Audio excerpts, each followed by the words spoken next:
Donc rebonjour à tous. On a le plaisir d'accueillir pour finir cette matinée Jean-Christophe Bailly. Donc Jean-Christophe, tu as été chercheur au Computer Science Lab de Sony à Paris, puis tu as fondé le laboratoire de robotique cognitive à l'ENSTA Paris Tech. Tu t'es spécialisé tout au cours de cette aventure dans l'évolution du langage chez les robots et les technologies logicielles. Et tu as dirigé les développements scientifiques en robotique développementale, si je ne connaissais pas ce mot, tu me l'as appris, pour SoftBank Robotics Europe.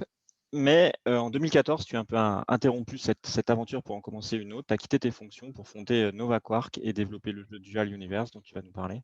Un nouveau type de jeu vidéo immersif multijoueur euh, qui simule l'émergence de nouvelles civilisations, n'est-ce pas? C'est exact. Merci, Bah, Raphaël, je merci. te passe la parole. Merci à toi de nous parler depuis le Québec. Oui, oui, il est 5h30 là, donc, mais rassurez-vous, j'ai pris déjà 2 cafés, donc ça devrait aller.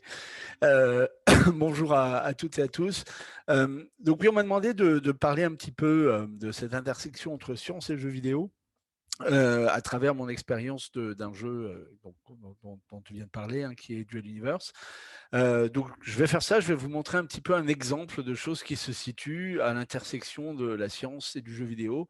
C'est une intersection où on retrouve assez souvent le concept de simulation, puisque en science, évidemment, on procède à des simulations numériques pour vérifier des modèles ou tout simplement faire des prédictions. Et dans le jeu vidéo, on a aussi recours à une forme de simulation assez souvent, soit pour reproduire une forme de réalisme dans un environnement, le but étant l'immersion des joueurs, soit pour simuler des comportements et développer quelque chose qui est un peu plus immersif. Le mot-clé, c'est ça. En tout cas, on retrouve quelque chose à l'intersection des deux. Je vais prendre l'exemple donc de Dual Universe, qui est, je pense, un bon exemple de jeu qui se situe à cette intersection. Et je vais vous en parler. Alors, je commence avec une vidéo pour vous présenter, parce que ça vaut mieux que de longs discours, de quoi il s'agit.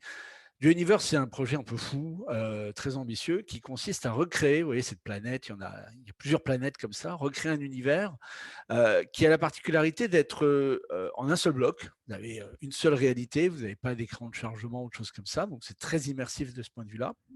Et la deuxième particularité, c'est que tous les joueurs vivent dans le même monde en même temps. C'est-à-dire qu'en fait, formellement, vous avez un seul et unique serveur dans lequel tout le monde est connecté en même temps. Donc potentiellement des millions de gens, comme ça, partagent un univers commun. Et vous voyez sur ces vidéos que l'autre particularité, c'est que cet univers est entièrement éditable.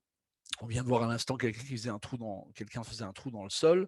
Là, on voit en ce moment les capacités d'édition de ce qu'on appelle le construct, de bâtiment ou de vaisseau. Vous voyez que ça peut prendre des proportions assez gigantesques. Et on a reproduit cette simulation, en réalité, des éléments liés à l'industrie. Vous pouvez aller collecter des matières premières que vous trouvez dans le sous-sol. Vous pouvez les mélanger avec des espèces de réactions chimiques. Donc, c'est évidemment un modèle beaucoup plus simple que la réalité, mais vous pouvez néanmoins faire de la chimie. Vous pouvez ensuite construire, vous voyez, cette porte ou ces différentes pièces qu'on voit là à l'écran sont ce qu'on appelle des éléments, c'est des préfabs que vous pouvez construire dans des usines, que vous pouvez, vous voyez ici, connecter entre eux. Donc, il y a toute une logique de circuits électroniques, de composants.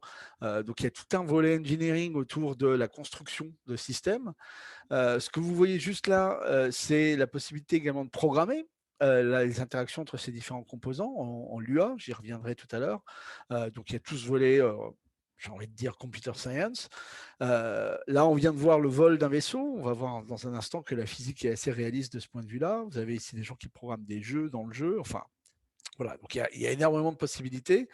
Et nous, on positionne ça un peu comme une espèce de simulation de civilisation. À une espèce de modélisation d'une civilisation émergente dans un monde virtuel. Ce que certains appellent d'ailleurs le métaverse. Enfin, il y a tout un tas de buzzwords dans le monde des startups autour de ce concept, mais c'est pas un concept nouveau, hein, c'est un vieux concept de la science-fiction, vous en avez certainement déjà entendu parler. Et là, on essaie vraiment de lui donner vie et de créer les technologies qui permettent de faire ça. Donc voilà, donc aujourd'hui le jeu n'est pas fini, c'est vraiment une grande aventure, ça fait déjà 7 ans et on est seulement en bêta. On a quand même néanmoins un certain nombre de joueurs qui sont dans le jeu et qui construisent et prennent en main les mécaniques qu'on leur a données. Tout ce que vous venez de voir là sont en fait des images dans le jeu, alors bien choisies, etc., hein. Tout n'est pas aussi beau, mais vous avez vraiment de la créativité de la part des joueurs qui s'expriment. Alors, je vais aller droit au but parce qu'on a pas énormément de temps et je vous ai donc donné un petit peu le contexte. C'est une énorme simulation en fait qui regroupe beaucoup de composants. Un élément qu'on a vu à l'instant dans la vidéo, c'est la simulation physique. Et donc là, j'ai une autre vidéo pour encore une fois être un peu plus. Je vais vous montrer essentiellement des vidéos, hein. Ça sera plus sympa. Pour vous montrer donc le volet physique. Ce que vous voyez là, donc c'est un vaisseau, comme il y en a beaucoup, beaucoup d'autres. Je vais passer un peu en accéléré. La particularité, donc la première chose à voir, c'est que quand vous fabriquez un vaisseau comme ça, ici vous voyez alors, je vais redémarrer la vidéo, voilà. Vous voyez les différentes pièces en dessous. Ce sont en fait des réacteurs, ce qu'on appelle des hoovers, qui permettent de soulever le vaisseau au-dessus du sol. Vous avez différents composants et vous pouvez donc les fabriquer, vous les acheter sur des marchés et ensuite les déployer sur votre construction pour lui donner une capacité à se soulever. Là, je passe un peu plus vite. Hop. Voilà, je voudrais vous montrer ce qui se passe. Donc voilà, là, on a par exemple un joueur qui est en train de déployer un aileron. Donc il y a une espèce de simulation aérodynamique qui fonctionne.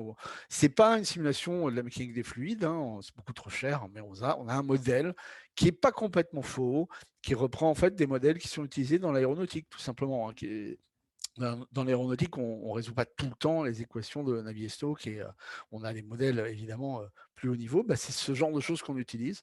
Et le joueur est amené à comprendre et à prendre en main ces concepts. Alors là, ce que je passe en accéléré parce qu'il y a une partie intéressante où on voit à partir du moment où il va décoller, il va activer une sorte de mode de debug. Ah, excusez-moi, je vais accélérer, voilà. Ici, vous voyez qu'il a démarré et vous avez. Alors, j'ai l'impression que le lecteur s'est emballé. OK. Voilà, donc vous voyez là les petites flèches, ben, c'est tout simplement les forces qui poussent au niveau de chacun des moteurs. En vert, que vous voyez juste devant le vaisseau, c'est cette petite flèche, c'est la résultante des forces. Vous avez des petites flèches bleues qui sont les torques, en gros. C'est-à-dire des petits moteurs qui produisent du torque, c'est de la rotation, hein. Il y a essentiellement deux concepts en physique classique, la force et le torque, qui font bouger un physique solide comme un vaisseau comme celui-là. Et voilà, donc vous avez quelque chose qui est une simulation qui est un bon moyen pour les joueurs aussi d'apprendre des choses sur la physique. Et en réalité, notre intuition, elle n'est pas excellente sur la façon dont un solide se comporte face à diverses forces. On se rend compte que, voilà, on en parlera d'ailleurs un tout petit peu plus tard, c'est un challenge et on apprend des choses en utilisant les outils qui sont fournis dans le jeu pour créer cette dynamique de vaisseau. Là, ils volent dans l'atmosphère. Il utilise effectivement la portance de l'air et donc c'est assez poussé quand même. Je crois que j'ai une autre vidéo qui est assez intéressante aussi. C'est un peu la même chose. Donc, il construit son vaisseau. Il y a différents types de moteurs ici. Et là, ce que vous voyez, c'est que le jeu est capable de montrer une interpolation de ce qui va se passer dans les quelques secondes qui suivent. Et vous voyez là que l'interpolation est rouge. Ça veut dire qu'en fait, s'il ne fait rien, il va s'écraser dans la planète. Et quand vous arrivez à une certaine vitesse, eh bien, vous allez être capable de passer voilà, en vert. J'ai un petit problème avec le lecteur, visiblement. Ouais. En vert, ça veut dire simplement que vous êtes en orbite. C'est-à-dire que vous n'allez pas tomber, vous n'allez pas collisionner collider avec la planète. Vous allez rester en orbite autour de cette planète. Donc, voilà, on a tout un tas de notions de physique, presque envie de dire de rocket science, qu'on retrouve. Il y a un autre jeu d'ailleurs qui est connu pour son réalisme de ce point de vue-là, c'est Kerbal Space Program, qui a fait en fait toute la base de ce jeu-là, c'est vraiment d'être assez réaliste sur ce qui se passe à la NASA et la façon dont on fabrique des fusées. Bon, on n'en est pas là, on n'a pas ce niveau-là de réalisme, mais c'est quand même, vous voyez, assez immersif. et assez instructif, je pense, pour se familiariser avec des concepts qui sont, alors quand on est dedans toute la journée, ça paraît évident, mais en fait, qui ne sont pas du tout intuitifs et qui sont intéressants à apprendre et à découvrir dans le cadre d'un jeu. Au passage, vous voyez là les différentes planètes, les différentes lunes, etc. Dans le jeu. Alors, ça, c'est un aspect, l'aspect simulation physique, très simplifié hein, néanmoins, mais suffisamment complexe pour que ce soit intéressant. Un autre aspect dont je voulais vous parler, c'est l'innovation technologique. Parce qu'en fait, on se rend compte qu'on a des mécanismes qu'on a mis en jeu avec une certaine intention de notre côté. Et bien en fait, les joueurs sont capables d'utiliser, si vous voulez, les lois de la physique de ce monde-là pour inventer des machines, des mécanismes, des systèmes qu'on n'avait pas du tout imaginés et qui sont légaux, hein, dans le sens, ils ont le droit de le faire dans le jeu, mais qui sont réellement innovants. Par exemple, l'un des exemples intéressants, c'est l'ascenseur spatial. Je vais vous montrer une petite vidéo aussi. Donc là, vous voyez, ils ont, alors, dans le jeu, soulever de la masse pour l'emmener en orbite, c'est très cher. On l'a fait exprès. Vous ne pouvez pas juste faire un gros avion avec des grosses ailes parce que tout simplement, la densité d'air diminue avec l'altitude. Donc au bout d'un moment, vous n'avez plus de portance, donc ça ne marchera pas. Et donc, vous êtes obligé d'utiliser en principe des boosters, l'équivalent de ce qu'on fait dans le monde réel, hein, pour envoyer de la masse en orbite, donc des fusées, quoi. Et ça, c'est très cher. On l'a conçu de telle sorte que les matériaux étaient plus rares, le fuel, etc., est plus cher, etc. Quand je dis plus cher, d'ailleurs, on y reviendra, c'est pas nous qui fixons les prix, c'est vraiment les marchés internes. Donc, en fait, c'est fondamentalement, quand je dis plus cher, c'est que c'est plus dur à trouver, c'est plus rare, c'est plus difficile, etc. Donc, vraiment, ça devient plus cher. En tout cas, là, on a des joueurs qui ont pris, je ne sais pas si vous vous souvenez, on a vu à l'instant des Hoover Engines, c'est-à-dire des moteurs qui soulèvent le vaisseau pour qu'il flotte un peu comme ça au-dessus du sol. Ce sont des moteurs très puissants, mais qui ont une durée, enfin qui ne fonctionnent que s'ils sont proches du sol. Donc il y a une espèce de distance max et là ils se coupent. Bon, en fait, ce que vous voyez là sur cette image, c'est un joueur qui a décidé de les mettre en biais, avec des murs très très hauts, et qui se sert de cette poussée latérale en fait pour construire un ascenseur qui monte le long d'une tour jusque dans l'espace. Et avec ça, il arrive à avoir un coût de mise en orbite d'une masse qui est très compétitif. Voilà, c'est vraiment un exemple où on a été très impressionné parce que c'est vraiment un exemple d'innovation technologique. Il a créé une machine. Vous voyez, là, on voit sur le haut de l'écran les hovers qui poussent sur le mur en haut. Et ben ça lui permet de prendre rapidement de la vitesse et de monter. Donc c'est assez extraordinaire parce que ça, c'était pas prévu. Et c'est une forme. Alors, on n'est pas vraiment dans science et jeux vidéo là, on est dans technologie, intersection science, si vous voulez, qui est un exemple intéressant. Et d'ailleurs, on voit aussi sur la partie gauche de l'écran, cette interface, ça n'est pas une interface de Dual Universe, c'est quelque chose qui a été écrit et conçu par le fabricant de cet élévateur, de cet ascenseur spatial, et qui est écrit en Lua. Donc, je vous en ai parlé tout à l'heure, c'est un petit langage de programmation. Là, vous avez un autre exemple de programmation en Lua. C'est un vaisseau assez avancé qui a tous ces écrans, là, tout ce logiciel, ça ne fait pas partie du jeu. Hein. C'est quelque chose qui a été créé par ce joueur. Et c'est en l'occurrence un pilote automatique qui permet, c'est vraiment très sophistiqué, qui permet à ce vaisseau d'aller d'une planète à l'autre de manière complètement automatique. Et ce n'est pas une mince affaire parce qu'il faut gérer la sortie de l'atmosphère, le vol en régime stationnaire d'une planète à l'autre.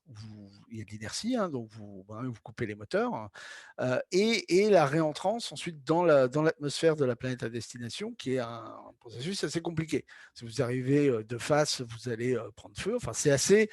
On a modélisé, si vous voulez, la friction de l'entrée dans l'atmosphère, et donc si vous y allez trop direct, ça ne va pas bien se passer, donc il faut contrôler sa vitesse, etc. Donc là, vous avez un exemple d'un programme qui a été conçu de A à Z par un joueur qui gère toute cette complexité, et vous lui donnez un point de départ et un point d'arrivée surtout sur une planète quelle qu'elle soit, et il va gérer le pilotage. Voilà, donc, et ce joueur vend en fait dans le jeu ce composant pour les gens qui veulent équiper leur vaisseau de cette capacité. Donc c'est quand même assez extraordinaire et assez poussé. On est complètement sidéré. Alors on n'est pas non plus...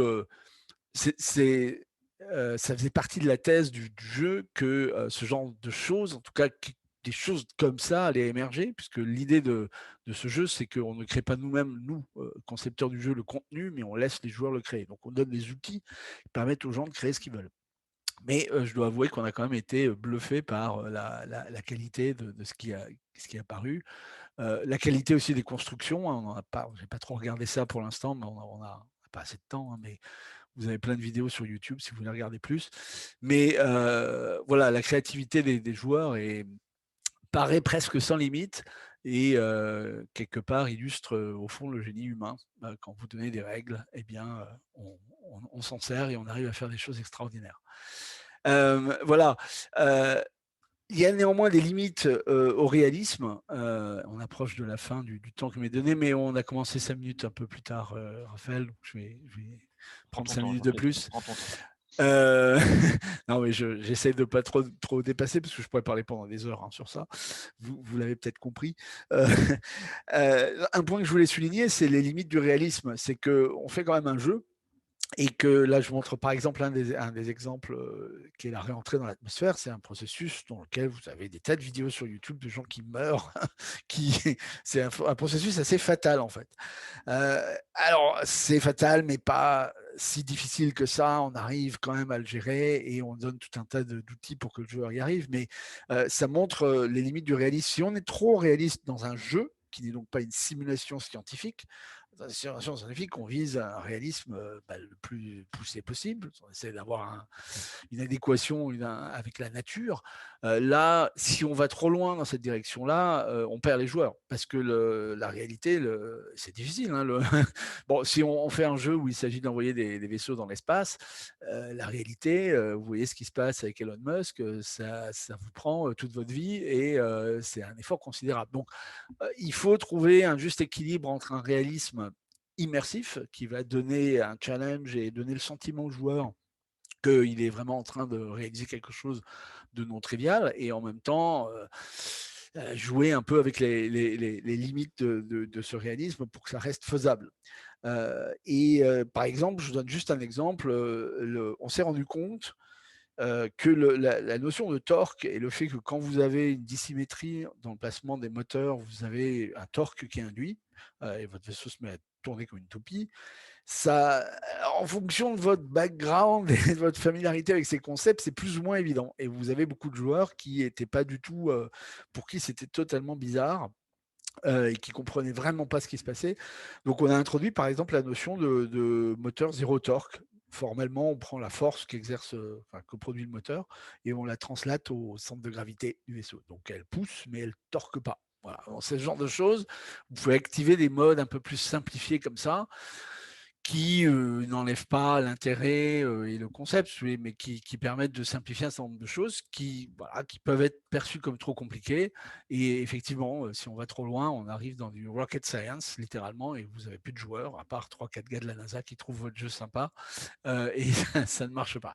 Bon, voilà, je pourrais donner beaucoup d'exemples, mais il faut constamment essayer de trouver un juste équilibre entre le réalisme absolu et la jouabilité. Je n'en ai pas parlé pour l'instant et je n'en aurai pas le temps, mais il faut savoir que si on parle de simulation, on va plus loin simplement que la physique. Hein. Là, on parle aussi de simulation d'économie. On a, comme je l'ai dit, des marchés dans le jeu où les joueurs se font rencontrer l'offre et la demande et les prix fluctuent au gré de ça. Donc, on a, comme je vous ai dit, on ne connaît pas le prix a priori de tel ou tel élément du jeu. C'est vraiment cet équilibre qui se forme et ça peut être étudié. Donc, on a des choses en cours pour regarder ce qui se passe actuellement sur les marchés du jeu, c'est très intéressant. On a du marketing dans le jeu, parce que les gens essaient de vendre, vous pouvez vendre vos vaisseaux, vous pouvez en faire des copies et les vendre, etc. Il y a tout un mécanisme. Donc il y a des gens qui font du marketing et qui essaient d'attirer l'attention des nouveaux joueurs, qui mettent des panneaux publicitaires, enfin vous voyez, toute cette dimension-là pour vendre leur conception. On a tout un volet dont je n'ai pas parlé aussi, qui est le côté PVP, donc player versus player, donc le fait que vous pouvez tirer en fait sur les, sur les gens. Donc ça induit des conflits, des luttes d'influence, des trahisons, des drames que vous retrouvez sur Reddit, sur les réseaux sociaux, etc. Des luttes d'influence importantes pour contrôler des territoires, contrôler des zones. C'est encore assez embryonnaire parce que les éléments de gameplay qui sont nécessaires pour ça ne sont pas encore implémentés. Mais notre but à long terme, c'est vraiment qu'on ait des empires galactiques qui s'affrontent et tout ce genre de choses. Donc, elle a une dimension très intéressante qui est plus des sciences politiques et de la sociologie, en fait. Et donc, de ce point de vue-là, il y a beaucoup de choses à faire. Je pense enfin, on aimerait bien, pour l'instant c'est un peu trop tôt, embaucher justement des chercheurs qui travailleraient sur ces sujets-là dans le cadre d'un espèce de microcosme de simulation qui est Dual Universe. C'est une espèce de laboratoire où on peut observer des choses avec le gros avantage par rapport au monde réel qui est qu'on a accès à toute la donnée. Si vous voulez, on voit les entrailles du système, quoi. Donc, on est capable d'avoir une vision qui, du coup, est plus proche de la notion de simulation en science, où on va être capable d'aller regarder ce qui se passe à des endroits où on ne pourrait pas regarder dans le monde réel. Et donc, ça, c'est des perspectives vraiment, je pense, assez intéressantes. Donc voilà, il y a de la politique, des élections, etc. Donc il y a toute cette dimension-là qui est une extension de la notion de simulation, pas simplement à la physique ou à la programmation, mais à tout le volet, on va dire, humain du jeu. Et je conclus avec 2-3 petits slides d'ouverture un petit peu marrants, hein. On se rend compte de choses quand on essaie de faire une simulation un peu réaliste du monde, qu'il y a des contraintes qui apparaissent. On a des contraintes computationnelles, hein, des choses qui s'imposent à nous parce que sinon la simulation est trop lente ou ne fonctionne pas. On se rend compte par exemple que quand il y a beaucoup de densité d'éléments à updater dans une zone, eh bien les tics, c'est la vitesse à laquelle on se met à jour, ralentissent parce qu'il y a beaucoup plus de travail à faire dans cette zone d'espace. Alors ça fait penser par exemple à des choses qui existent dans le monde réel. Vous avez plus de masse à un endroit, le champ gravitationnel augmente, le temps ralentit. C'est un élément qu'on connaît de relativité générale. On se rend compte aussi que quand on ne regarde pas quelque chose, on ne le met pas à jour, donc il y a une espèce d'état indéterminé. Ça, c'est pour des raisons d'optimisation. On ne calcule que ce que le joueur voit. Quand l'observateur regarde, à ce moment-là, le système dans un état défini. Bon, ça vous rappelle des souvenirs de physique quantique. On a aussi les contraintes d'optimisation qui font que quand les objets sont loin, on va les interpoler, hein, on n'affiche pas les mises à jour de position à chaque mouvement, à chaque changement de position, on n'envoie pas la nouvelle position si l'objet est loin, parce que ça ne sert à rien. L'objet étant loin, on peut envoyer une mise à jour avec des espaces de temps beaucoup plus élevés, mais comme on fait de l'interpolation, il faut attendre d'avoir un certain nombre de points. Et donc, mécaniquement, si votre objet est loin, il va falloir attendre un certain temps, parce que le nombre de tics est plus... Il y a moins de tics par unité de temps. Et en pratique, ce que vous avez, c'est que plus vous regardez loin, plus vous voyez des choses qui sont dans le passé, en fait. Ça aussi, c'est quelque chose qu'on observe dans le monde réel. Bon, c'est plus une anecdote, une blague, parce que quand vous faites un peu des calculs et que vous regardez tout ça, vous ne retombez pas sur les lois de la physique telles qu'on les connaît. Donc tout ça, c'est un peu un clin d'œil. Mais ça pose la question intéressante au fond, si l'univers était une simulation, ou moi je préfère dire plutôt s'il est computable, si vous pouvez le calculer, c'est-à-dire qu'il est le résultat il n'y a pas de nombre réel dans la réalité de l'univers. Vous avez des process continus, pas continus, justement discrets et mis à jour par un algorithme. Qu'est-ce qu'on peut en déduire si on part de cette hypothèse-là? Qu'est-ce qu'on peut en déduire sur la nature des lois de la physique qu'on peut avoir dans un monde de ce type? Et là, il y a des gens aujourd'hui qui réfléchissent, qui travaillent sur ce genre de questions. Et c'est très intéressant. Je trouve que c'est vraiment une approche de la physique qui est assez nouvelle, qui est assez originale et qui consiste voilà, à essayer de voir s'il n'y a pas une signature quelque part dans les lois de la physique qu'on connaît de contraintes de type computationnel qui serait quand même un gros hint sur le fait que peut-être pas qu'on est dans une simulation, mais qu'on est computable. La nature des lois de la physique est une nature computationnelle. Et donc, bon, c'est des sujets, je trouve, assez intéressants. Donc d'ailleurs, si vous vous intéressez à ces sujets aussi de simulation, je vous recommande un très bon bouquin de Greg Egan, qui s'appelle Permutation City, si vous ne le connaissez pas, et que ça vous intéresse, c'est vraiment un des meilleurs bouquins que j'ai lu. Un roman, hein. Voilà. Et je vais conclure sur ça. Alors, quand on aura des mondes virtuels suffisamment complexes pour qu'on ne comprenne plus très bien ce qui se passe dedans et qu'il y ait des espèces de lois émergentes à haut niveau qui apparaissent, on aura peut-être une science des mondes virtuels, c'est-à-dire des scientifiques qui essaient non pas de comprendre les lois de la nature, mais de comprendre les lois de tel ou tel monde virtuel. Je ne sais pas, mais en tout cas, on avance sur la création de mondes de plus en plus réalistes et immersifs.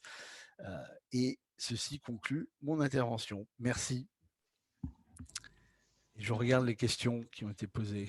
Oh, bah, Paul va s'en faire le relais. Et effectivement, je recommande, comme toi, la lecture de La Cité des Permutants en français. Oui. Excellent. Paul? D'accord, bah, merci pour la présentation. Je ne connaissais pas en fait ce jeu et je suis assez impressionné par tout ce qu'on peut découvrir, donc bravo à vous. Merci. Donc du coup, il y a pas mal de petites questions encore. D'abord, est-ce que vous pouvez nous dire vraiment des exemples de choses irréalistes dans le jeu? On a vu qu'il y a beaucoup de choses réalistes, mais est-ce que par exemple les matériaux sont indestructibles ou est-ce qu'il y a une densité d'énergie ou on n'a pas pris en compte le stockage de l'énergie, etc. Est-ce que vous pouvez donner vraiment des exemples concrets qui peuvent Ouais. faire dire que c'est pas la réalité, c'est pour ça que nous, on n'a pas encore d'ascenseur spatial aujourd'hui? Il y en a plein. Alors, je vous donne un exemple. Par exemple, les collisions sont traitées de manière très, très particulière. Vous avez deux types d'objets, si vous voulez, dans le monde. Des objets qui sont physicalisés. Votre vaisseau, au moment où vous rentrez dedans, il devient physicalisé, c'est-à-dire se devient formellement un espèce de cube qui a donc une vitesse, une accélération, etc. Et tout le reste est considéré, si vous voulez, formellement, c'est un objet de masse infinie qui ne bouge pas. Voilà. Et donc, quand D'accord. vous arrivez dans un bâtiment avec votre vaisseau, vous vous heurtez à un mur indestructible. Alors, on détecte néanmoins un contact, et à ce moment-là, on crée une sphère de destruction. On calcule l'énergie du contact, qui est l'énergie cinétique, en fait, Mhm. et on va générer une sphère plus ou moins grande, en gros, dont le volume est égal à l'énergie que vous avez à dissiper, puis on va détruire progressivement des éléments en partant du centre dans cette sphère. Et on est capable de faire de la destruction de ce qu'on appelle les voxels, ça j'en ai pas parlé, mais toutes les formes que vous voyez dans le monde sont en fait adossées à une grille en 3D qui est une grille de petits cubes.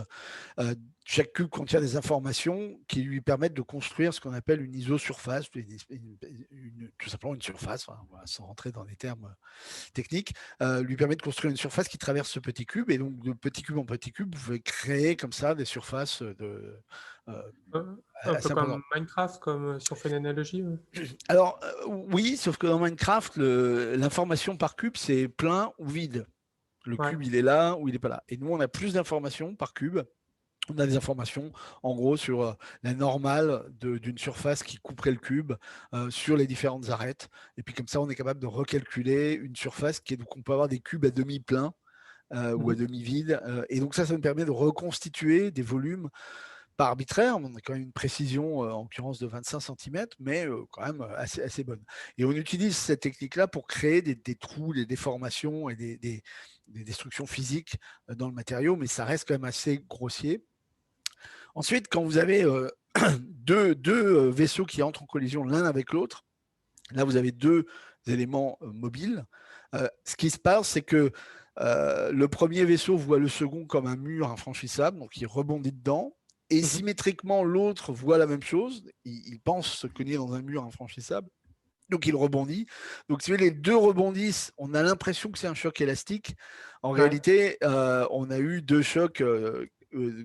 Enfin, il y a un problème qui est que, et on ne l'a pas traité, mais ce qu'on devrait faire à ce moment-là, c'est que le serveur envoie un petit delta de quantité de mouvement à chacun des deux en disant non, mais en fait, ce n'était pas vraiment un mur de masse infinie que tu as collidé, c'était ça, et donc il faut que tu ajustes un tout petit peu ta vitesse. On ne fait pas ça, par exemple. On pourrait le faire, mais en réalité, on ne le fait pas parce que ça ne se voit pas, quoi. Et donc, Ouais. c'est des complexités qui ne sont pas nécessaires et on ne voit pas. Je pourrais parler des heures sur ça, hein, mais on fait beaucoup, beaucoup d'approximations. Euh, Là où on n'en fait pas, enfin, sur la force gravité, on est assez accurate Ok. parce que c'est assez facile à faire en fait. On a même des gars qui ont creusé des trous à travers une planète, puis ils tombent dedans, alors on les voit bouncer comme ça autour du D'accord. centre. Enfin, tout ça, c'est. On a une bonne description de la friction avec l'air. Tout ça, des modèles, de toute façon, qui sont assez simples à implémenter, qui marchent bien. Il y a de l'eau aussi peut-être dans la simulation? Je suis pas Ah certain. oui, alors oui, très bon point de truc qui est vraiment pas du tout modélisé. Ok. Non. Ouais.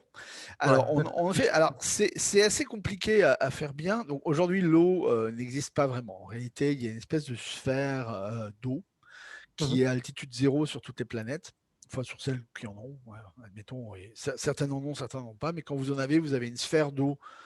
Et quand vous creusez, au bout d'un moment, vous rencontrez la sphère, donc il y a de l'eau qui apparaît. Voilà. Et Ok. ça crée aussi des océans.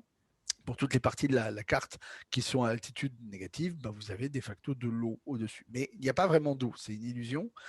C'est vraiment un problème difficile de le faire bien parce que vous voyez, bah, dans Minecraft, par exemple, c'est bien fait parce qu'il y a une espèce d'automate cellulaire qui va mettre à jour les cellules adjacentes quand vous déposez un bloc d'eau et puis il va se répandre comme ça. Mais globalement, ça concerne une dizaine ou une vingtaine de cellules au pire. Enfin, c'est assez borné en fait. Mhm. Quand vous avez un univers aussi grand que Dieu l'univers, vous avez des planètes. Vous avez le problème par exemple, vous pouvez fabriquer une énorme coupe remplie d'eau, mais une coupe qui fait genre, je sais pas moi, 20 km de large. Et puis, vous faites un trou en bas, en dessous, là, juste en dessous.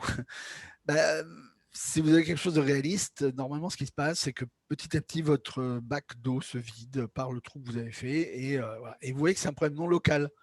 C'est-à-dire que vous pouvez faire un système arbitrairement grand qui est tel qu'une modification à un endroit a un impact à une sphère non limitée autour de cet endroit. Et ça se passe très mal en termes de capacité à simuler de manière Ouais. efficace. De Donc ça, on ne propagation fait pas. d'ondes, ouais, ouais, j'imagine que ça va être Oui, compliqué. oui, oui, oui. Et puis, à partir du moment où votre zone de simulation n'est pas bornée, en Mhm. principe, eh ben, vous pouvez vous retrouver avec des choses qui mettent à genoux votre serveur ou les clients des joueurs. Alors, ça ne veut pas dire qu'on ne pourrait pas faire des versions bornées où on a une influence de l'eau qui coule dans un certain rayon, etc. Tout ça, ce serait possible. On ne l'a pas fait parce que ça dérange personne. C'est pas un élément vraiment clé du gameplay. Mhm. Euh, Ça serait cool, mais c'est pas non plus un immense. Le jeu ne s'en trouve pas du tout transformé. Ouais. Et clairement, le travail pour réaliser un truc comme ça est colossal. Donc Et voilà, puis au niveau computationnel aussi, est-ce que ça vaut la chandelle, quoi? Est-ce que non, ouais, c'est toujours ça, à mon avis, la non, balance. non. Non, ce qu'il faudrait faire, c'est des espèces de modèles multi-échelles. Vous avez des calculs de fluides à différentes granularités de précision, des trucs pas possibles. Enfin, c'est fun, hein. Franchement, ce serait sympa comme thèse à faire, peut-être. Mais, et je suis certain d'ailleurs qu'il y a des gens qui ont traité ces problèmes-là dans le domaine scientifique pour la modélisation. Je n'y connais rien, mais j'imagine un barrage ou des choses comme ça. Enfin, les gens font des choses assez sophistiquées. Mais non, là, ce serait inutile.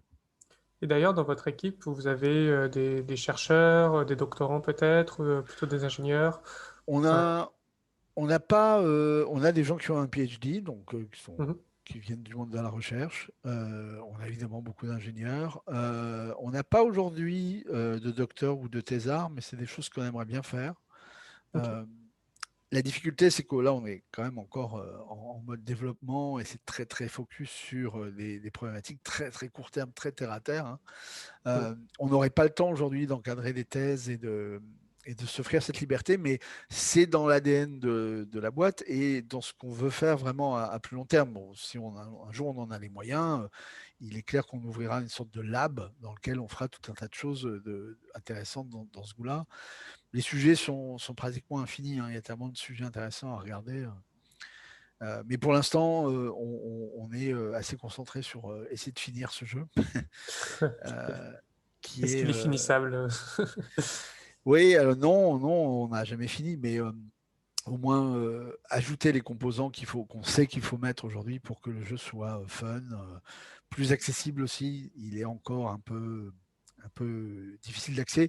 Mm. Mais notre logique a toujours été de dire que c'est pas grave si c'est un peu compliqué de fabriquer un vaisseau, parce qu'il y a beaucoup de joueurs qui arrivent et qui prennent leur pied à faire ça, dans la mesure où il y a des marchés qui permettent à d'autres joueurs d'acheter les 10 vaisseaux et de les utiliser pour faire autre chose, pirates, explorateurs, mineurs. Oui, Et et donc, puis on ça, retrouve une logique d'économie. C'est-à-dire dans le monde réel, votre vie n'est pas sans intérêt parce que vous ne savez pas fabriquer un iPhone à partir des matières premières dans votre jardin. ouais. Clairement, la vie est intéressante. Sans ça, vous allez acheter un iPhone ou ce que vous voulez d'ailleurs, un téléphone portable à des gens qui font ça toute leur vie et qui le font très bien. Et vous avez d'autres activités. Donc, c'est un peu cette logique-là qu'on essayait de mettre en place pour que se crée une société de joueurs avec des spécialisations. Euh, et on en est au début. Aujourd'hui, ça démarre et il y a encore du chemin à faire. D'accord. Une petite question un peu technique en fait, c'est Oui. le fait de simplifier la physique en fonction de voir ce que voit un joueur. Est-ce qu'il n'y a pas un risque que les simulations divergent d'un joueur à l'autre? Comment est-ce que vous faites pour que tout le monde voit la même chose en fait, vu que c'est un jeu multijoueur? On sait quand il y a quelqu'un qui voit quelque chose. Donc quand on dit, par exemple, quand vous avez un vaisseau qui est physicalisé, puis le joueur se déconnecte, à vrai dire, on a enlevé ça parce que je vais expliquer quelque chose, j'expliquerai après comment c'est maintenant. Mais l'idée originale, c'était vous avez un vaisseau au milieu de nowhere, de nulle part, le joueur se déconnecte, ben, on arrête la simulation physique. Donc formellement, le vaisseau se fige, se gèle dans l'espace. Mais dès que quelqu'un charge ce vaisseau, c'est-à-dire s'en approche suffisamment pour que son client de jeu l'instancie, ben, la simulation reprend. Et donc, Hmm. bah, pour quelqu'un qui arrive, il a jamais l'occasion d'observer un vaisseau gelé dans l'espace. Parce que dès qu'il voit un vaisseau, sa physique est remise en route. Et donc, il n'a pas le temps de voir que il était. C'est un peu. Vous savez, quand on tourne le dos à la forêt, qu'est-ce qui se passe dans la Ouais. forêt Donc, c'est cette idée-là. Donc, il ne peut pas y avoir de problème d'inconsistency parce qu'en fait, dès que vous avez 3 joueurs, il y en a un des 3 qui réactive la physique et ensuite les 3 joueurs voient la même chose. C'est pas un processus simple, hein, c'est une question en Hmm. soi, mais là ça nous emmènerait assez loin sur les technoserveurs de comment on fait pour synchroniser N joueurs, N pouvant être très très grands dans un monde où il y a plein de choses qui peuvent bouger. C'est en fait, c'est l'innovation technologique qu'on apporte qui permet de faire ça. Donc c'est un vaste sujet, mais c'est vraiment crucial parce que sinon tout ça s'effondre. Euh, je rappelle la particularité du jeu, c'est que vous pouvez avoir des millions de gens en même temps dans le même monde. Donc qu'est-ce qui se passe Ouais. s'ils se rassemblent tous au même endroit? Il faut que la simulation se dégrade gracefully, de manière acceptable, pour que vous ayez quelque chose qui continue de fonctionner, bien sûr avec une dégradation. On perd en fidélité, on perd en vitesse d'update, on va voir un peu moins loin, etc.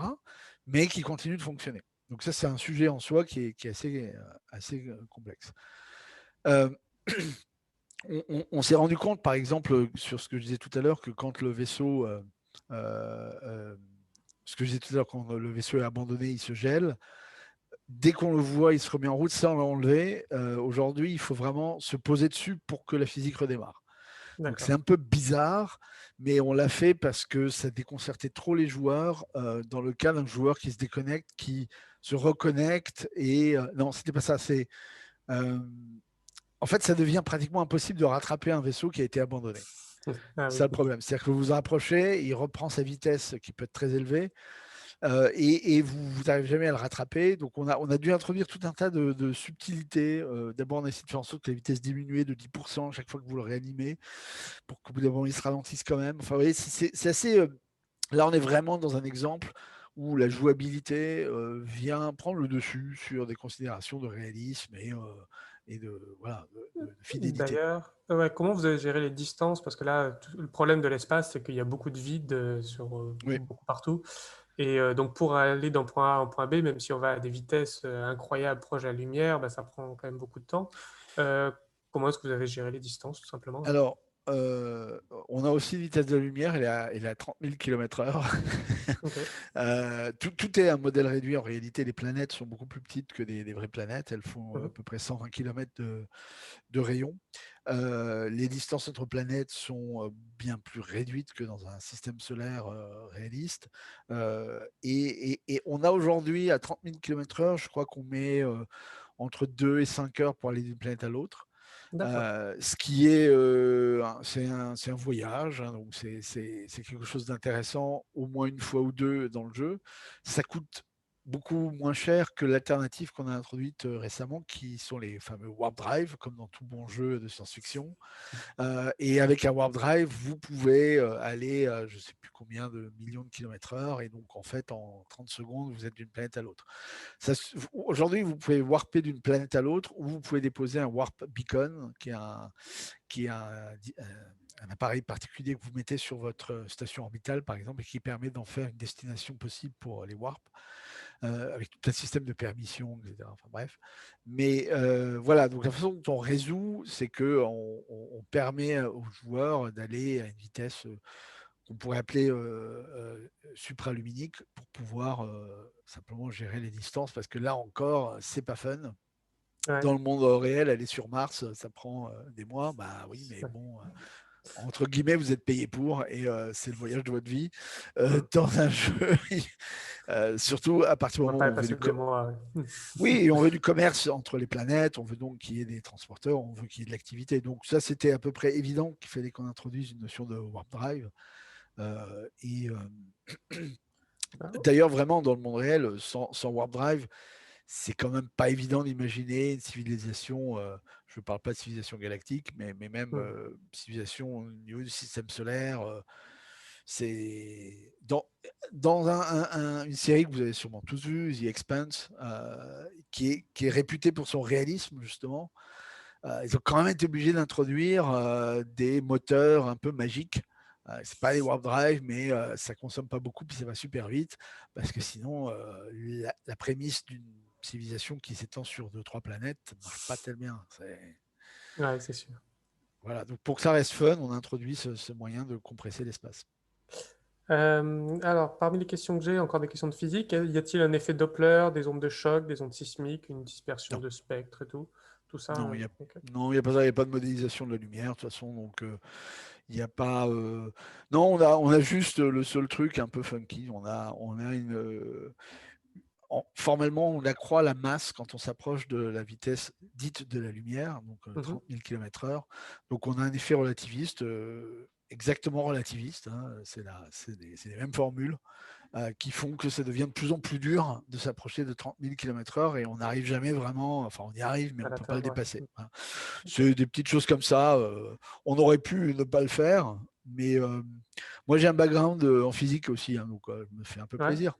Voilà, mais, mais bon, voilà, mais c'est des petites choses comme ça. Non, il n'y a pas d'onde de choc. Tout ce qui est onde, de toute façon, c'est trop cher à calculer à partir du moment où c'est pas limité dans l'espace. Mhm. Donc voilà, mais ça pose des questions, comme je disais à la fin, qui sont intéressantes. Si on veut vraiment le faire, qu'est-ce que ça impliquerait sur le genre de choses qui sont computable dans un univers comme ça, Ouais, sans avoir à un moment donné des temps de calcul qui tendent vers l'infini ou des choses comme ça. Et c'est vraiment un angle intéressant. Il y a quelqu'un qui est assez connu, qui s'appelle Wolfram, qui a sorti une approche de la physique complètement computationnelle, qui est très intéressante de ce point de vue-là, parce que justement, il arrive à retrouver des invariants et des. En fait, il arrive à retrouver les lois de la physique simplement sur la prémisse du fait que tout est calculable. Ah ouais, un C'est peu vraiment. la conclusion de ton talk en fait sur les effets quantiques ou relativistes ou quoi, ou les choses qu'on voit à distance, pardon, qui ne Ouais. sont pas mis à jour. Voilà, peut-être que c'est une signature du fait que tout ça doit être calculé en fait, et qu'à un moment donné, il y a des limites qui apparaissent. D'accord. Voilà. Est-ce que vous avez implémenté des effets physiques irréalistes, tu sais, juste pour le fun? Là, j'ai pas d'idée précise. Des effets irréalistes. Alors, il y a un peu la diminution de la vitesse de la lumière que j'ai vu, mais voilà, est-ce que vous avez Mis des Non, mais choses il que y a vous plein de savez choses faire. qui sont, il y a plein de choses qui sont classiques de la science-fiction. Les force fields, par exemple, on a des force fields, donc on peut ériger une barrière de lumière, en gros, Hmm. qui est infranchissable. On va rajouter bientôt les shields, donc les boucliers de protection des vaisseaux, Ok. grand classique aussi de la science-fiction, Ou les warp qui drive, effectivement. Ouais. et les warp drive, etc. D'accord. Voilà, on garde le vocabulaire classique de la science-fiction. On aurait pu faire quelque chose de très, très hard science. Hmm. C'est un peu le territoire de jeux comme Kerbal Space Program, Ouais. qui font ça très bien. Et voilà, c'était pas forcément l'objectif. Là, ce qui nous intéresse plus, c'est le côté civilisation émergente et voir un peu ce que des centaines de milliers ou des millions d'humains dans le même bac à sable sont capables de faire. Et ça nous excite bien. D'accord. Sur un autre sujet, justement, est-ce que vous collaborez avec des éditeurs qui font de la simulation physique pour ingénieurs?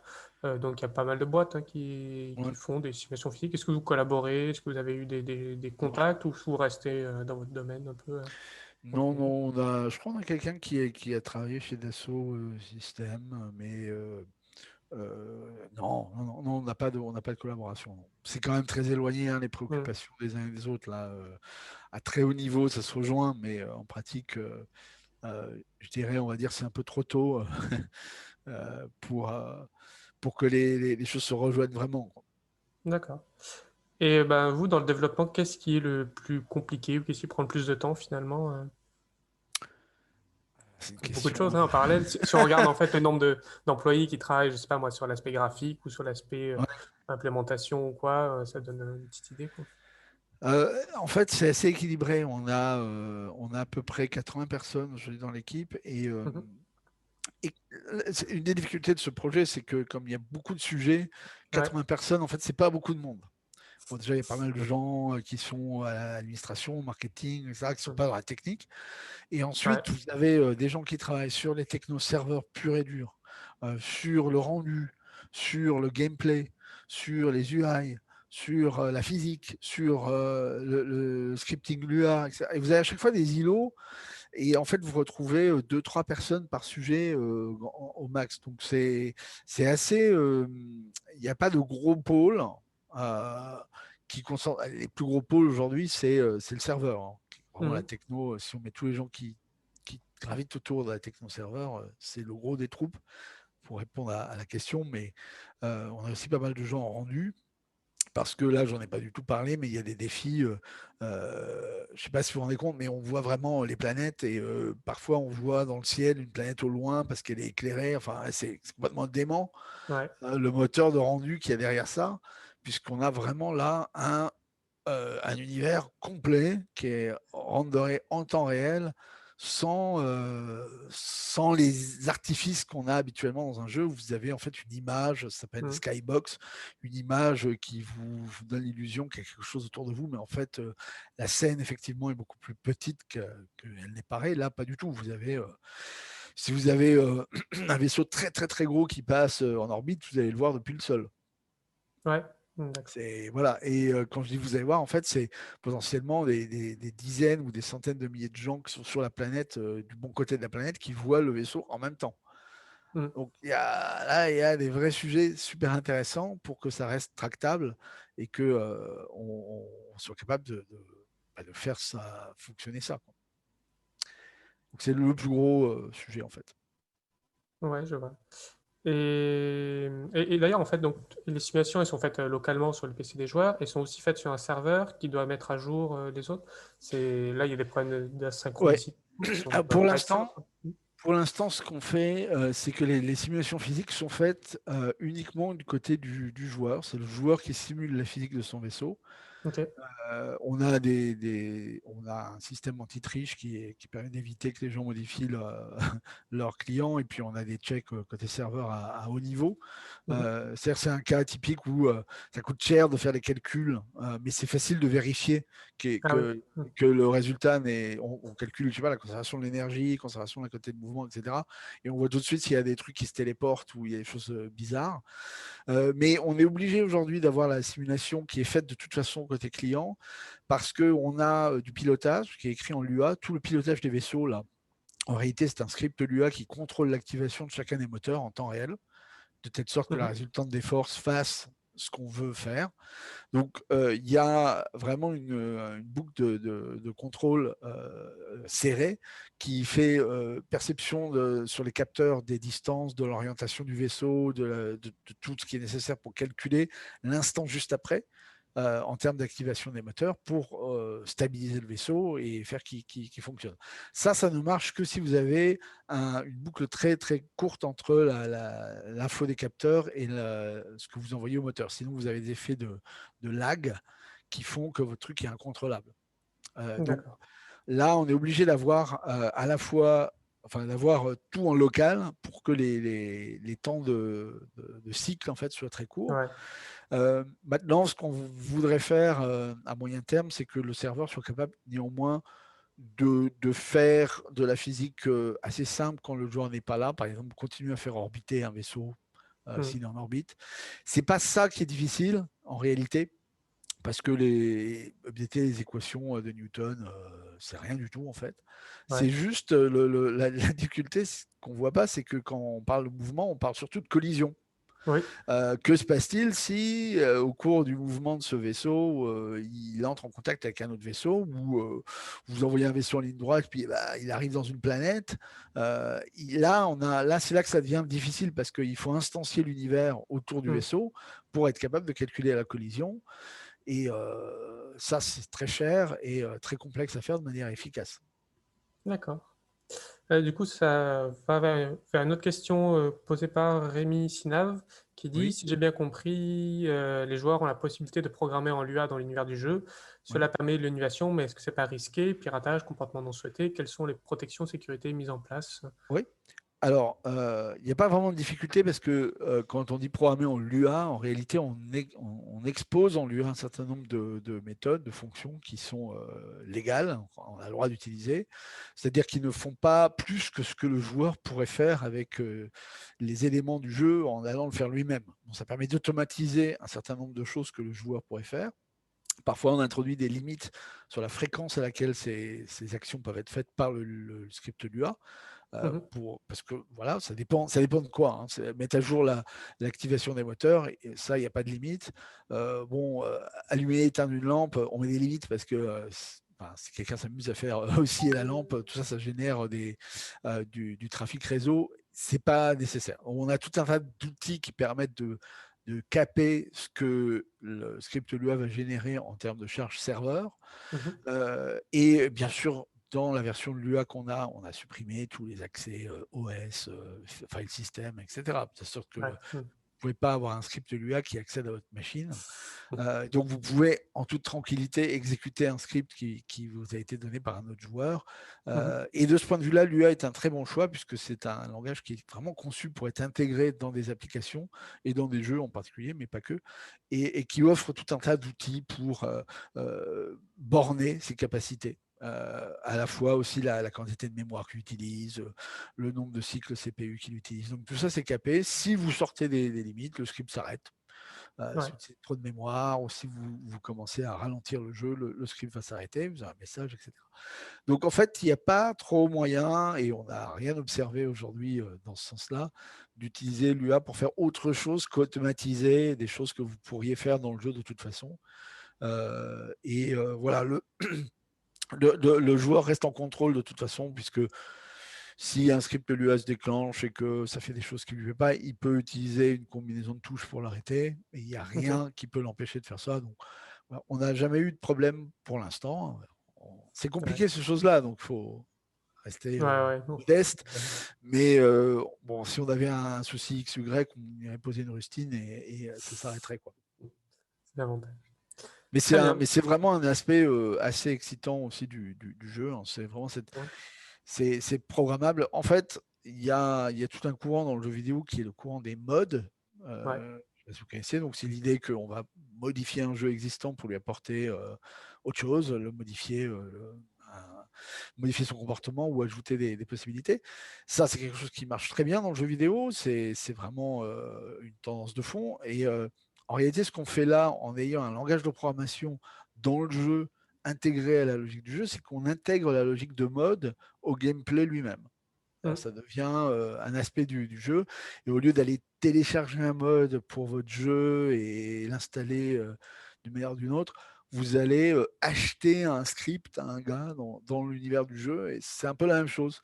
Et on a vu dans certaines images un billard, des gens qui jouent à des jeux d'arcade Ouais. dans des salles d'arcade, etc. Tout ça, c'est vraiment vrai. Hein. C'est des choses qu'on voit dans le jeu. Donc, les possibilités, du coup, voilà, c'est Turing complet, quoi. Vous pouvez faire ce que vous voulez. Il y a un clavier, un écran et un langage de programmation. Donc ça, c'est assez excitant, je trouve. Ok. Donc là, on a beaucoup parlé de simulation physique et même de mécanique plus précisément, mais là, il y a une question de Valentin Comte d'Amplitude Oui. à propos de l'aspect politico-économique. Est-ce que la simulation politique et économique que va offrir le jeu est aussi sujette aux règles préétablies par l'équipe de développement que toute la simulation physique de vol et de construction? Ou le côté politique et économique sera-t-il plus émergent avec les joueurs qui peuvent créer leurs propres règles? Oui, alors l'idée, c'est toujours de donner un maximum de liberté aux joueurs, mais ils ont besoin d'un Mhm. certain nombre d'outils pour que ça puisse fonctionner. Dans le monde réel, vous avez des choses comme des avocats, des notaires, tout un tas de gens qui sont là pour créer, qui sont des tiers de confiance. Alors, ils sont peut-être remplacés demain par la blockchain, mais pour l'instant, c'est comme ça. Et en tout cas, on a ce problème de la confiance, du trust, qui est difficile à faire émerger. Parce que dans un jeu, les gens sont anonymes, parce qu'il n'y a pas vraiment de conséquences, on ne peut pas envoyer les gens en prison, etc. Donc, c'est à un moment donné, Ouais. là, il y a un problème. C'est qu'on ne peut pas juste faire émerger ça. Donc là, on intervient en mettant en place des mécaniques. Par exemple, on a un système de gestion de droit qui est assez sophistiqué, vraiment très, très poussé, qui permet à toute entité, que ce soit un joueur ou une organisation, c'est le terme qu'on utilise pour guild, hein, ou ce qu'on a dans les jeux, donc des groupes de joueurs, donc permettre à une entité de définir exactement qui a le droit de faire quoi avec les assets que cette entité possède. Tous les Ouais. mots sont importants dans ce que j'ai dit. Donc, il y a une notion de possession. Vous pouvez être propriétaire d'un certain nombre de vaisseaux, de terrains, de territoires, etc. Ça vous donne le droit de définir qui a, enfin, il y a un certain nombre d'actions possibles sur ces assets que vous pouvez associer à un certain nombre de types de personnes qui sont définis par des tags. Vous allez être Mhm. capable de construire comme ça une architecture assez compliquée. Et vous pouvez à ce moment-là créer des rôles qui correspondent à des ensembles de tags et qui vont définir de manière typique la capacité d'une entité à faire un certain nombre de choses. Je ne sais pas, dans votre organisation, vous avez des hangars, il y a un gars qui va avoir le droit d'aller ouvrir les containers dans les hangars, et voilà, c'est le gars qui est en charge de l'entretien. Vous lui donnez des droits localisés sur un certain nombre de choses, et vous le faites en tant que en tant que propriétaire de ces constructions. Désolé pour le franglais, mais comme je parle assez peu souvent en Ouais. français de l'univers, tous les termes, vous voyez, sont inscrits dans ma tête en anglais. Bref, donc tous ces mécanismes-là, c'est un système de droit qu'on a mis en place qui permet de les gérer. Et finalement, ça joue le rôle de ce que je disais tout à l'heure, c'est-à-dire qu'il y a une espèce de notaire qui dit qui appartient quoi, c'est formel. Euh, vous avez des droits, ça représente un peu le fait que dans la vraie vie, si quelqu'un se met à utiliser votre voiture sans votre autorisation, en général, il se fait arrêter par la police et il va en prison, ce qui est un gros problème pour lui. Donc, on ne peut pas faire ça. Alors, il y a des joueurs qui essaient de créer des polices, c'est autre Mhm. chose, mais ils le font dans le cadre du jeu et il n'y a pas de police surpuissante Ouais. qui va vraiment vous empêcher de jouer, par exemple, si vous êtes attrapé. Vous êtes à armes égales en réalité avec la police au sens enfin pour ces polices qui sont émergentes par les joueurs. Donc bon, voilà, on est obligé de mettre en place un certain nombre de briques. La notion de propriété, voilà, c'est Mhm. quelque chose qui est hard-codé dans le jeu. On peut être propriétaire d'un territoire, d'un objet, etc. Et ça donne lieu à un certain nombre de choses. Donc, c'est un exemple. On a un autre aspect qui n'a pas encore été implémenté à fond, mais qui commence à être là. C'est la notion de droit de vote dans une organisation. Donc, vous avez par exemple l'organisation peut faire un certain nombre de choses, peut acheter des objets, vendre, il y a tout un tas d'actions qui peuvent être soumises à des droits de vote. Alors, comme vous ne voulez pas voter en permanence, vous allez avoir, et c'est ça qui n'est pas encore implémenté, mais un mécanisme de délégation qui permet de dire, bon, bah, tels autres joueurs de l'organisation, je leur donne mes droits de vote sur ce type de vote. Et donc, de facto, vous créez des espèces de députés, une espèce de démocratie représentative où vous avez des gens qui sont en charge de voter pour vous. Ça, c'est des choses qu'on veut voir émerger. Et entre l'organisation tyrannique où un gars a tous les droits de vote et fait ce qu'il veut, ce qui est un mode d'organisation possible. À l'autre extrême, vous avez des organisations complètement décentralisées où personne ne donne de droit de vote à qui que ce soit et tout le monde vote tout le temps pour tout. Ça marche aussi. Et vous avez tout un continuum qu'on peut imaginer entre les deux et qui se fera complètement à la main des joueurs. Donc c'est voilà. On peut imaginer. Alors ça aussi c'est pas encore implémenté, mais l'idée c'est que les personnes qui peuvent voter sont les gens qui possèdent l'organisation. Vous pouvez avoir un modèle dans lequel chaque personne possède une part et à part égale. Et ça, vous avez essentiellement, c'est le modèle d'une démocratie. Chaque citoyen français a une part de la nation française. Et quand on va voter, ben, on vote avec sa part. Mais vous pouvez avoir des modèles où des personnes ont plus de parts que d'autres. Ça, c'est plutôt le modèle d'une entreprise où vous avez des shareholders, des actionnaires qui vont posséder un certain nombre de parts. Ben, ça peut être une part, mais ça peut être beaucoup de parts. Et leur droit de vote est proportionnel à leur nombre de parts. Et en introduisant cette notion d'action, enfin de part, on peut là aussi introduire un spectre qui va finalement de la nation, une espèce de truc égalitaire où tout le monde a la même part et vous ne pouvez pas vendre votre part à quelqu'un d'autre, à l'entreprise. Et c'est intéressant de voir qu'on peut unifier ces concepts-là en réalité avec quelques abstractions. Voilà. Donc c'est ça notre intention, c'est mettre en place des mécanismes comme ça qui vont permettre de recréer des systèmes politiques et économiques assez variés et finalement avec assez peu d'input de notre part. Mais néanmoins, ça ne peut pas être complètement émergent où on laisse les gens faire absolument ce qu'ils veulent. D'accord, bon, bah, ça a l'air vraiment super d'aller regarder comment tout ça va évoluer. Vu l'heure, je pense qu'on va bientôt arrêter là. Raphaël, je te donne la main. Ouais, merci Paul, merci Jean-Christophe.